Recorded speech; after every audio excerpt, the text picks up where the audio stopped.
ยังขับปุ่นอีกเด้อยังขับปุ่นอีกแมน no ไข่ไม่รัด you have to open it yeah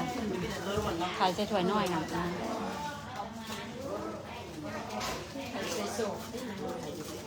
yeah ผักเพิ่นมาแล้วเด้อฮอกอ่อนคือเก่าต้องได้บอกเลยyeah ยังอันน้ำข้าวปุ้นเด้อข้าวปุ้นกับทูโนเห็ดตัวนั้นแล้วก่อนก็ได้เห็ดตัวนั้นแล้วเรา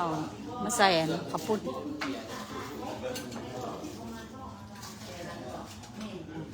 สิบได้ตั้งอันอาหารโต๊ะนั้นไว้บ่มันว่าบ่เอาไปย่านมันบูดสีสันไฟ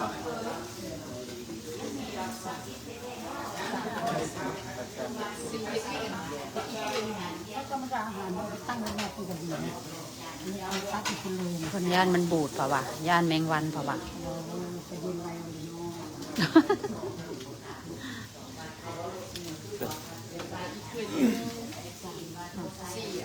ใครนึงหรือวะไปส่งเลยอันมกดีได้โอ้เอ็มสตอเนี่ยให้อันสักทีอันรู้สึกเอาใส่สลัดเอาใส่น้ำสลัดอันนี้ใส่จานคือใส่จานใส่ของหวานตัวนี้นะเลือกเอาเด้ออย่าสู้เอามันมี6โอ้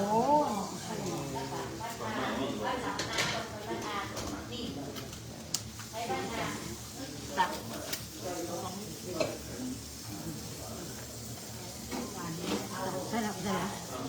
น้ำหวานถ้วยน้ำมันใช่น้ำหวานก็ถ้วยขาวๆเยอะเลยกินเลยให้น้ำหวานใส่ถ้วยน้ำมันทุเรียนเด็ดไม่เข้าเลยนะไปมาวันเดินกัน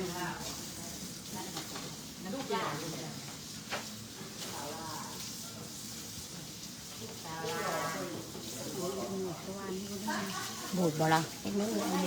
ซีมึงดูซีมึงก่อนเด้อโอเคใช่ไหมเอาไปย่างพอดีแหละนะ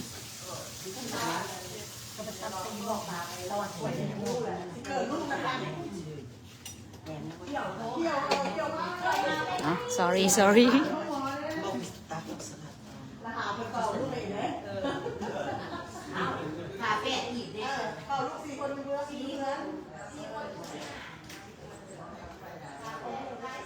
อยู่ทางนอกเด้อนี่เด้อพระเข้าพระนี่นะเพราะว่าอันเพิ่นคิดว่ามันสิบ่ได้หลายคนหนะก็เลยเอาไว้ในมันรักษายากมันอาการห้อนก่อนอยู่ในดิญาติอาหารบูดนะเพิ่นก็เลยเอาปลาไว้ใน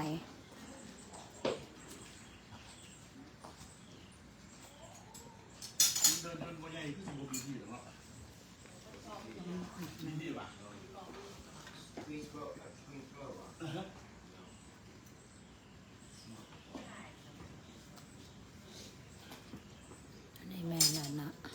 เพิ่นสิใส่บาท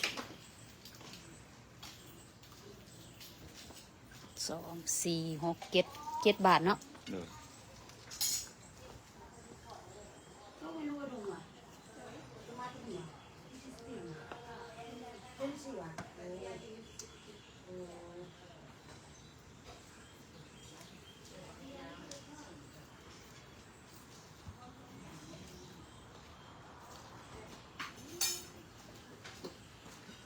พอดีเนาะน้ำหวานเจ้าเห็ดมาเนาะโมเมื่อวานนี้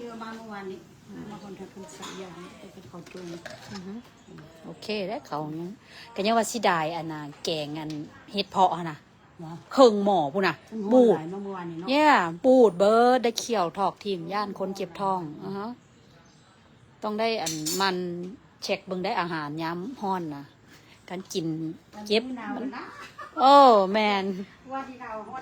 บัดมืออันที่แนวนี้สมบัติห้อนนะบัดนี้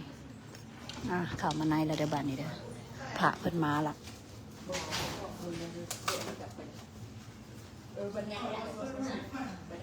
เอาใส่ไข่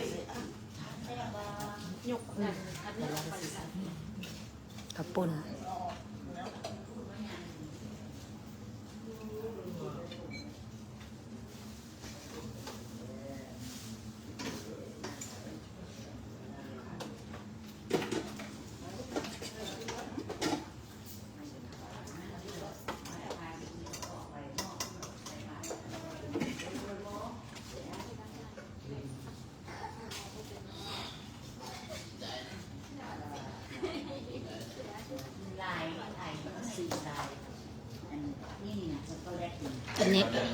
อันนี้แล้วเราบอกตู้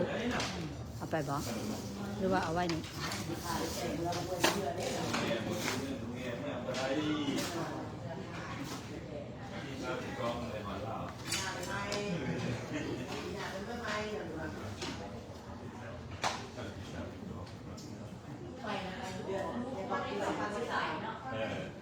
อากาศดีดีเด้ออยู่นอกคนกำลังมาคือว่าสิบ่มีคนได้มื้อนี้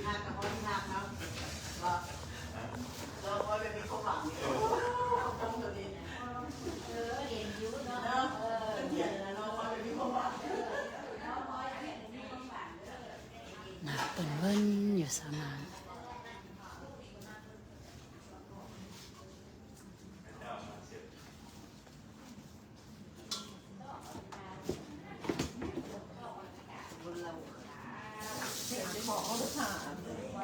อยากได้เอาของมาถาม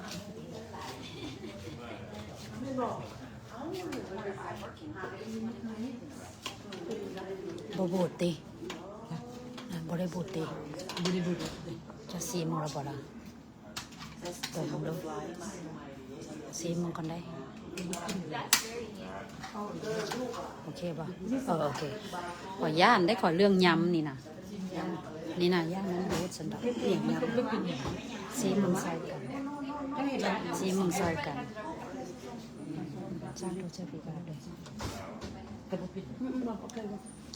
เอายำอันซีฟู้ด โอเคบ่บูดโอเคตักแล้ว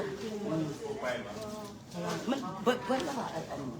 อาหารวะ no this right here this plastic เบิดแล้วค่ะ อยู่นั่นเด้อยู่ร่มนี่ร่มนี่นี่ถ้ามันมีนี่มันนอกน้อย so big เบิ่งดูเบิ่งแถวนั้นนี่มุนกัน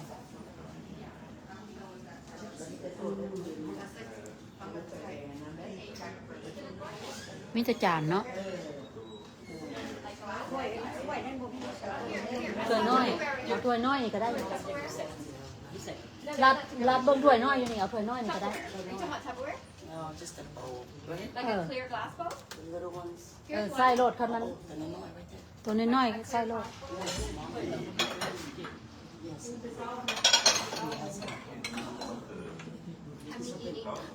มันเบิร์ดเดย์จักอัน ช่วยน้อยมันเบิดแล้วมันเบิดแล้วอย่ามันเบิดแล้ว บอกว่ามันสิเบิร์ด